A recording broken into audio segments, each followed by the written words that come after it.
도하 카타르 이퀄 스포츠조선 김가을 기자. 중국이 벼랑 끝에 놓였다. 조별리그 통과도 장담할 수 없는 상황이 됐다. 알렉산더르 양코비치 감독이 이끄는 중국은 17일 이하 한국 시각 카타르 도하의 알투마마 스타디움에서 레바논과 카타르 아시안컵 조별리그 2조 2차전을 치렀다. 결과는 0대 0이었다. 반전이 절실했다. 중국은 지난 13일 타지키스탄과의 조별리그 첫 경기에서 0대 0 무승부를 기록했다. 단순히 결과의 문제가 아니었다. 이날 객관적 전력으론 중국이 앞섰다. 중국은 국제축구연맹 피파 랭킹 79위, 타지키스탄은 109위였다. 더욱이 타지키스탄은 이번 대회를 통해 처음으로 아시안컵 본선 무대를 밟았다. 뚜껑이 열렸다. 중국은 타지키스탄의 적극적인 움직임에 전혀 대처하지 못했다. 중국은 전반 슈팅 수에서 1-11로 크게 밀렸다. 경기 전 자유로 가득하던 축구장이 야유로 바뀐 이유다. 사실 중국의 경기력 문제는 당일의 얘기가 아니었다. 중국은 지난해 11월 홈에서 치른 대한민국과의 2026년 북중미 월드컵 아시아 2차 예선에서 0대 3으로 완패했다. 이번 대회 첫 마지막 모의고사에서도 오만 0대 2 홍콩 1대 2에 패했다.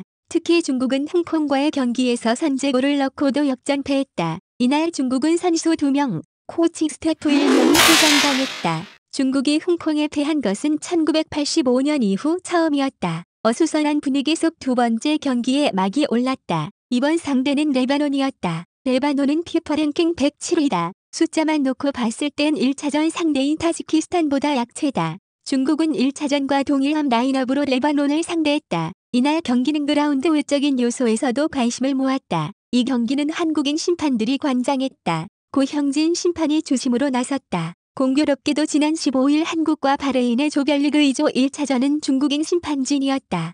당시 한국은 옐로카드 5장을 받았다. 경기 시작을 알리는 휘슬이 울렸다. 중국은 이번에도 레바논의 분위기를 내줬다. 상대의 적극적인 성향을 막지 못했다. 어수선한 상황이 있었다. 전반 14분 레바논의 카미스가 볼을 걷어내려다 다이 와이춘의 얼굴을 가격했다.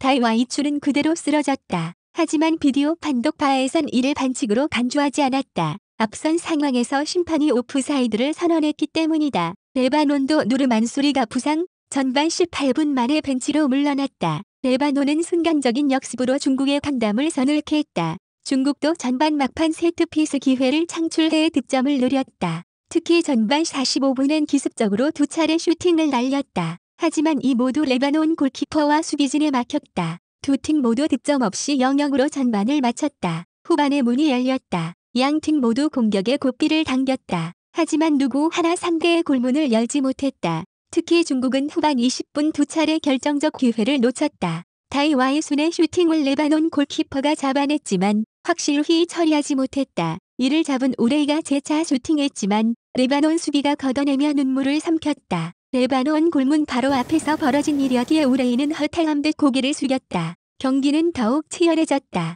급기야 그라운드 위 난투극이 벌어졌다. 중국 공격 뒤 양팀 선수들이 뛰어켜 분노를 토했다. 골키퍼가 부상을 이유로 두 손을 번쩍 들던 순간이었다. 이날 경기에 고형진 주심이 선수들을 말려야 했을 정도였다. 두 팀 추가 시간은 7분이었다. 두 팀은 결승골을 향해 달렸다. 하지만 누구도 골맛을 보지 못한 채 경기를 0대 0으로 마감했다. 중국은 23일 디펜딩 챔피언 카타르와 격돌한다. 운명이 걸린 경기다. 이번 대회는 24개국이 참가해 4개씩 6개조로 나눠 조별리그를 치른다. 상위 두 팀이 16강으로 직행한다. 6개 팀 3회 중 성적이 좋은 4개 팀도 16강에 오른다. 현 상태로라면 중국은 조별리그 통과도 장담할 수 없는 상황이다.